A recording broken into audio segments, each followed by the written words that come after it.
मी doctor Rajesh राजोरे, आवृत्ती संपादक, दैनिक देशोन्नती, बुलढाणा जिल्हा आवृत्ती। सरळ सरळ भाग 75 मध्ये आपले स्वागत आहे। आपला आजचा विषय पर्यटन स्थळे फुल, गर्दीचा महापूर असा आहे। सफर का मजा तभी है जब राहें भी मुस्कुराए। सफर का मजा तभी है जब राहें भी मुस्कुराए। भीड़ में भी सुकून मिले और मंजिल तक सलामत जाए। भीड़ में भी सुकून मिले और मंजिल तक सलामत जाए। नमस्कार। भारताच्या पर्यटन स्थळांवर सध्या हाऊसफुलचे चित्र दिसत आहे। देशातील धार्मिक स्थळे, ज्योतिर्लिंगे, शक्तिपीठे, चार धाम तसेच हिल स्टेशन्स, निसर्गरम्य ठिकाणे, धबधबे, गड किल्ले आणि ऐतिहासिक स्थळे पर्यटकांनी गजबजून गेलेली आहे। श्रावण मासामुळे धार्मिक पर्यटनाला विशेष वेग आला आहे। मध्य प्रदेशातील ओंकारेश्वर, उज्जैन, मांडू, पचमढी यासारख्या पर्यटन स्थळावरही मोठी गर्दी होत असल्याचा संदेश सोशल मीडियावर व्हायरल होत आहे। महाराष्ट्रातील त्र्यंबकेश्वर, घृष्णेश्वर, परडी वैद्यनाथ, उंडा नागनाथ आणि भीमाशंकर या 5 ज्योतिर्लिंगाच्या तीर्थक्षेत्रामध्ये सुद्धा या काळात भाविकांची मोठी गर्दी असते। या प्रमुख धार्मिक स्थळांबरोबर मार्गावरील इतर देवस्थानेही भाविकांनी गजबजलेली असतात। गेल्या काही वर्षात धार्मिक पर्यटनासोबतच इतर पर्यटनानेही मोठी झेप घेतली आहे। देवदर्शन, तीर्थयात्रा, नदी स्नान, धार्मिक स्थळांना भेटी याबरोबरच निसर्ग पर्यटन, साहसी पर्यटन आणि ऐतिहासिक पर्यटनाची क्रेझी वाढली आहे। धबधबे, डोंगरदऱ्या, गड किल्ले, जलदुर्ग आणि थंड हवेची ठिकाणे पर्यटकांना आकर्षित करीत आहेत। पर्यटन वाढणे ही निश्चितच आनंदाची बाब आहे।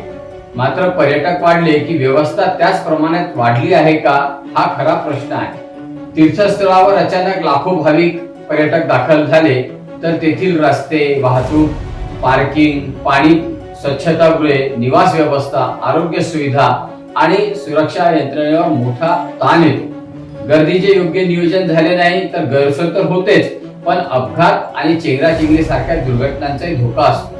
महाराष्ट्रात गणेश उत्सवाच्या काळात कोकणाकडे जाणाऱ्या वाहनांची संख्या मोठ्या प्रमाणात वाढणार आहे। गणपती उत्सवासाठी हजारो कुटुंबे कोकणाकडे जातात। त्यामुळे धार्मिक पर्यटनाचा हंगाम असो किंवा सणासुदीचा प्रवास असो, गर्दीचे नियोजन ही केवळ प्रशासनाची नव्हे तर प्रत्येक पर्यटकाची ही जबाबदारी आहे। पर्यटनाचा एक मोठा फायदा म्हणजे मानसिक ताजेपणा।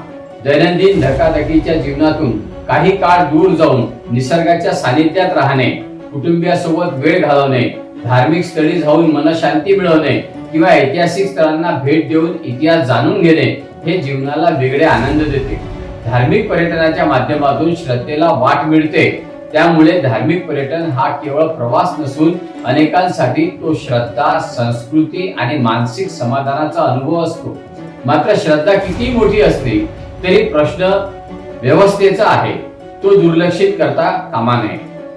देवस्थान प्रशासन, स्थानिक नागरिक, स्थानिक प्रशासन आणि सरकार या सर्वांनी एकत्रितपणे गर्दीचे नियोजन करणे आवश्यक आहे।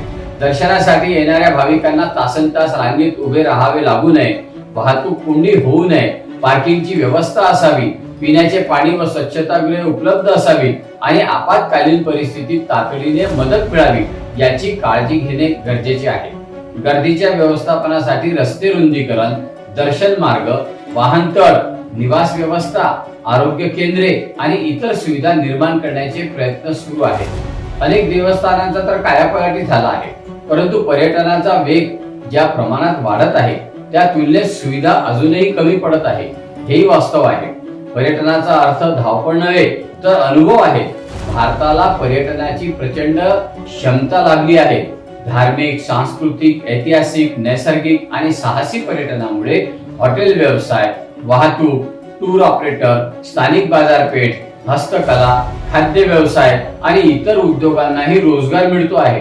पर्यटन लाखो लोकांच्या उदरनिर्वाहाचे साधन बनले आहे। मात्र पर्यटनाच्या वाढत्या गर्दीसोबत वाहनांचे अपघात, वाहतुकीची कोंडी, नदी धबधब्यांवरील दुर्घटना, डोंगर दऱ्यांमधील अपघात आणि गर्दीच्या ठिकाणी होणाऱ्या चेंगराचेंगरीची घटना ही चिंतेची बाब आहे। त्यामुळे गर्दी म्हणजे भक्ती किंवा उत्साह एवढ्यावर न थांबता गर्दीचे नियोजन म्हणजे सुरक्षितता हे लक्षात घ्यावे लागेल।